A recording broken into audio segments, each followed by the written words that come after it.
Hello everyone and welcome to the video of my S203 generation Mercedes C-Class. This is a 200 CDI, so it's the lower horsepower version with 122 horsepower, and it's the diesel OM646 engine.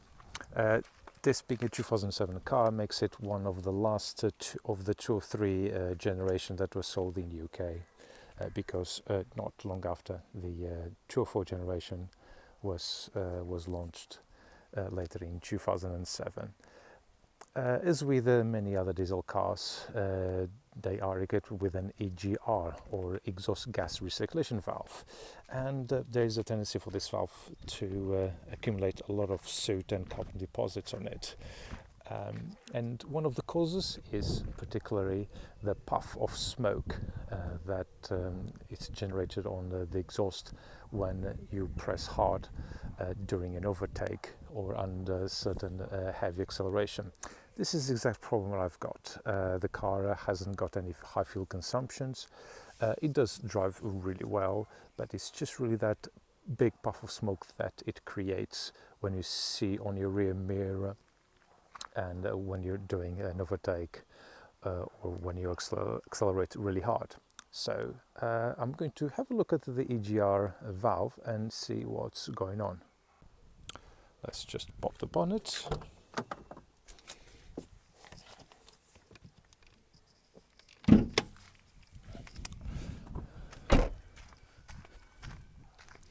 Very useful, this tab to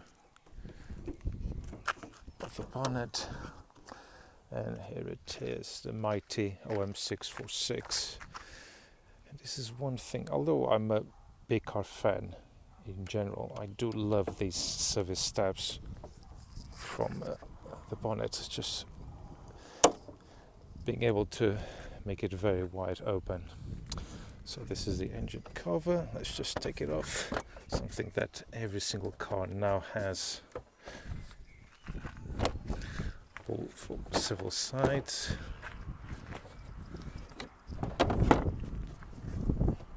and there you go. Here is the engine fully exposed.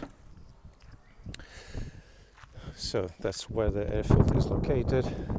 Here's just some foam pads which hide all the injectors, 1, 2, 3, 4, and there it is, the exhaust gas recirculation valve.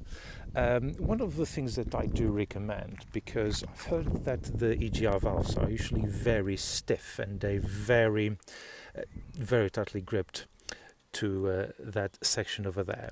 So probably the best thing is to actually turn the engine on, run it a bit to temperature, doesn't need to go all to full temperature, and then undo the bolts. So that's what I'm going to do now on the next video.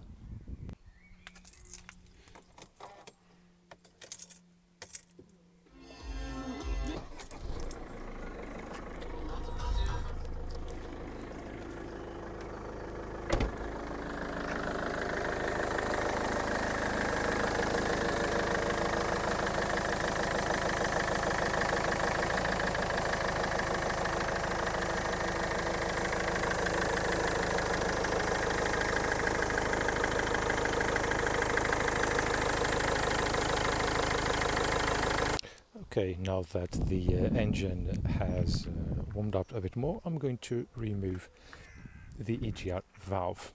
For that, I'm going to use a reverse Torx socket, especially this one here, one with the measurement, if you can see it in there, an E10 CRV, and then let's see how this is going.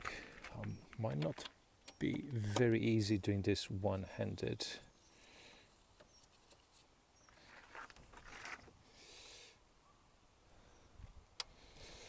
Actually, not too bad.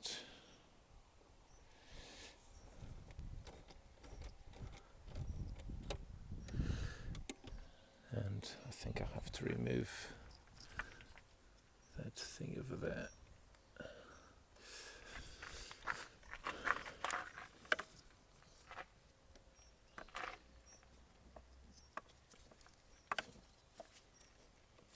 bit difficult to remove that tab.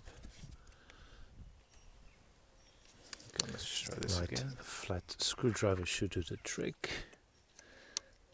Ah, there you go.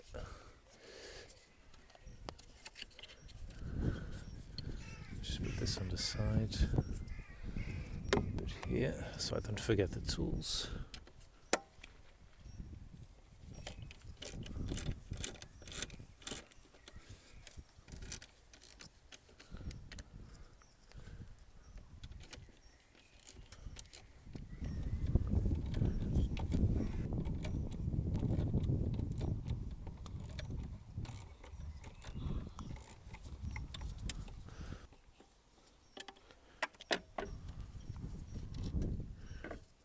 Careful not to lose the screws. Actually.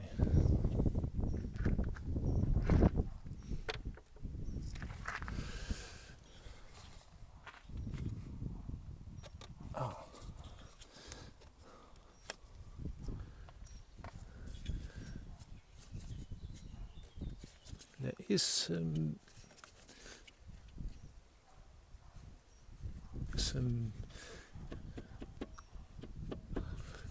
movement.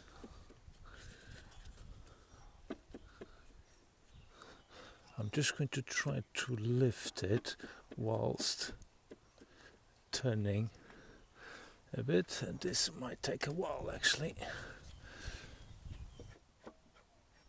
I'm just pulling a few twists and turns. I've been in this for about 5 minutes with both hands, and I think this I think it hasn't been stopped because the car only has like just over 70,000 miles.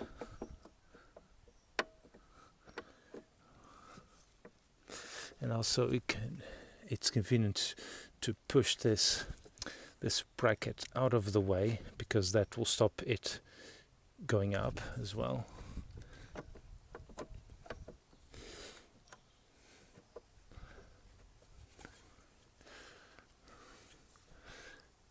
I can see some soot inside.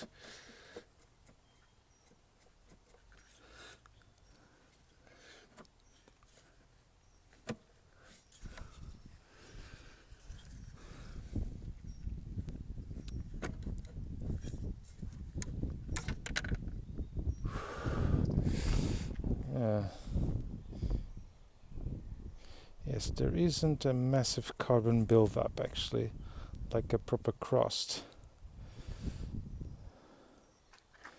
But definitely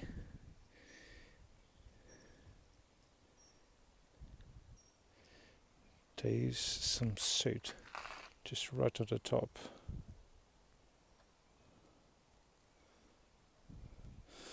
Well, okay, I think this is good enough for me just to go and give it a proper clean. That's the inside. Oh well, let's see how it goes then. And the video unfortunately stops in there. I've run out of memory on the phone, so I couldn't film any of the progress that I made after that. But it was actually very simple. The best thing to use to clean EGR valves is, personally, is this product, the Wins Diesel EGR Cleaner. I'm not paid for any of their advertising, and I have no interest in the company, just for the record. It's just basically a product that I've used in the past before, and it has been very effective. Basically, you just spray on it, and just a bit of a nozzle in here, just spray on it, let it soak for a little bit, and then you just will wipe it. If there's no carbon buildup, if just like so, to just wipe it using an old rag, or you can actually just spray a bit of the EGR cleaner on the rag itself, or using an old used toothbrush and just scrub it all inside as well. The same thing also can be used for the housing where the EGR cleaner is inserted into. Just spray it and then just wipe it using any of these. If there's a little bit of carbon buildup, what you can do is just use one of those mini wire brushes, the ones that I used for spark plugs to clean up the carbon buildup on the carbon deposits on the spark plugs. Those can be very effective as well.